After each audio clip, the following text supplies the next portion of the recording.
श्री स्वामी समर्थ. श्री स्वामी समर्थ. श्री गुरुदेव दत्त. श्री स्वामी चरित्र सारामृत अध्याय 5. श्री गणेशाय नमः. भवकानन वैश्वानरा अज्ञानतम छेदका भास्करा पूर्ण साक्षी परात्परा भक्त खरा सदयतो गंगाजल जैसे निर्मल तैसे तुझे मन कोमल तुळशी स्तविता प्रेमल सत्वर त्याते पावसी विशेष गंगा जलाहून आपुले असे महिमान पाप ताप आणि दैन्य तुमच्या स्मरणे निवारती स्वामी चरित्र कराया श्रवण श्रोते बैसले सावधान प्रसंगाहुनी प्रसंगपूर्ण रसभरित पुढे पुढे ज्यांचे सबळ पूर्व पुण्य तया झाले स्वामी दर्शन ऐसे चोलपादी करून भाग्यवंत सेवे करे. अक्कलकोट नगरात एक तपापर्यंत स्वामी राजवास करीत भक्त बहुत झाले. वार्ता पसरली चहूकडे कोणाशी पडतासाकडे धाव घेती स्वामीकडे. राजे रजवाडे थोर थोर मनती भोसल्यांचे भाग्य परम स्वामी रत्न लाभले उत्तम नृपती ही भक्त निसीम स्वामी चरणी चित्त त्यांचे तेव्हा किती एक नृपती स्वामी दर्शन घेऊ इच्छिती आणि आपुल्या नगराप्रती अनु म्हणती तयाशी बळद्या माझी त्या उसरी मल्हारराव राज्याधिकारी एकदा तयांचे अंतरी विचारायसा पातला अक्कलकोटाहुनी स्वामीशी अनावे आपुल्या नगराची मग कोणी एके दिवशी विचारायसा पातला दिवाना आणि सरदार मान करी तैसे थोर थोर बैसले असता समग्र बोले नृपर तया प्रती कोणी जाऊन अक्कलकोटाशी येथे आणील स्वामीशी तरी आम्ही तयाशी इनाम देऊ बहुत त्याचा राखू सन्मान लागेल तितके देऊ धन हिवट परी वैकुंठ भुवन वसता स्वामी होईल कार्य जाऊन कठीण कोणी न बोलती वचन कोण ऐका लागून गोष्ट मान्य करविना. तेव्हा तात्या साहेब सरदार होता योग्य आणि चतुर तो बोलता झाला उत्तर नृपा लागी प्रयसा आपली जरी इच्छा अशी स्वामी त्या नावे वटपुरीशी तरी मी आणि तयाशी निश्चय मानसी असू द्या ऐशी ऐकून उत्तर संतोषला नृपोर तैशी सभा ही समग्र आनंदित झाली.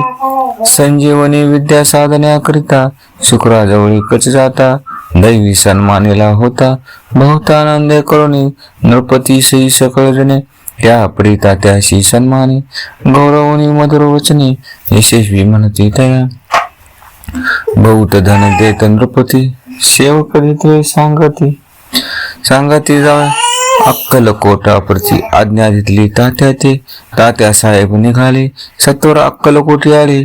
नगर पाहुणी संतोषले जे केवळ वैकुंठ पाहुणी स्वामींची दिव्य मूर्ती आनंदित झाले चित्ती तेथील जनांची पाहुणी भक्ती धनाची धन्य म्हणती तया ते अक्कलकोटीची नृपती स्वामी चरणी त्यांची भक्ती राजघराण्यातील युवती त्याही करीती स्वामी सेवा आणि सर्व नागरिक ते झाले स्वामी सेवक त्यात वरिष्ठ चोलपादिक सेवे करी निसीम ऐशी पाहुणी तात्याशी विचार पडला मानसी या नगरातून स्वामीशी कैसे नेऊ आपण.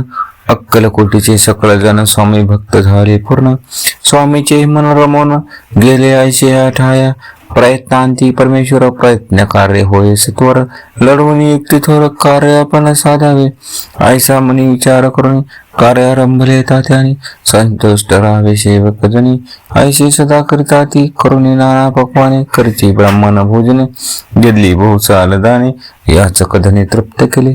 स्वामीचे पूजेप्रती नाना द्रव्य समर्पिती जेणे सेवे करी संतुष्ट होती ऐशी करती सर्वदा प्रसन्न व्हावे भक्त वत्सले कार्य साधावे आपले म्हणून नाना उपाय केले द्रव्य वेचिले तात्याने ऐशाने काही न झाले केले ते तुके व्यर्थ गेले. तात्या मनी खिन्न झाले विचार पडला तयाशी मंग लढविले एक व्यक्ती एकांती गाठवणी चोलप्पाप्रती त्याज लागे विनंती करते बुद्धिवाद सांगती त्या जरी तुम्ही समर्थाशी घेऊन याल पडद्याशी मल्हारराव देशी इनाम येतील तुम्हा ते मान राहिला दरबारी आणि तिला जहागिरी ऐशी नाना प्रकारे चोलोप्पा ते सांगितले. द्रव्येन सर्ववशा चोलापशी लागले अशा तयाचे अंतरी भरवशा जहागिरीचा भूषाल मग कोणी एके दिवशी करीत असता स्वामीशी विशी येतिराज तया समयाशी आनंद वृत्ती बैसले. चोलोप्पाने करजोडून विनंती केली मधुरवचने, कृपाळू होणे समर्थाने हृदयाप्रती चलावे. केने माझे कल्याण मिळेल मला बहुत धन, आपला योग्य सन्मान तेथे जाता होईल. ऐशी ऐकून या वचन समर्थाने हास्य करून उत्तर चोलोप्पा लागून, काय दिले सत्वर राव मल्हार नृपती, त्याच्या अंतरी नाही भक्ती, मग आम्ही हृदयाप्रती काय म्हणून चलावे. पुढील अध्याय सुंदर कथा पावन होय श्रोता वक्ता श्री स्वामी राजवदित निमित्त वैष्णवदास असे इति श्री स्वामी चरित्र साराम नाना प्राकृत कथा स्मृत सदा ऐकुत भाविक भक्त. पंचमाध्याय पुढा. श्री स्वामी समर्थ. जय श्री गुरुदेव दत्त. श्री गुरुदेव दत्त.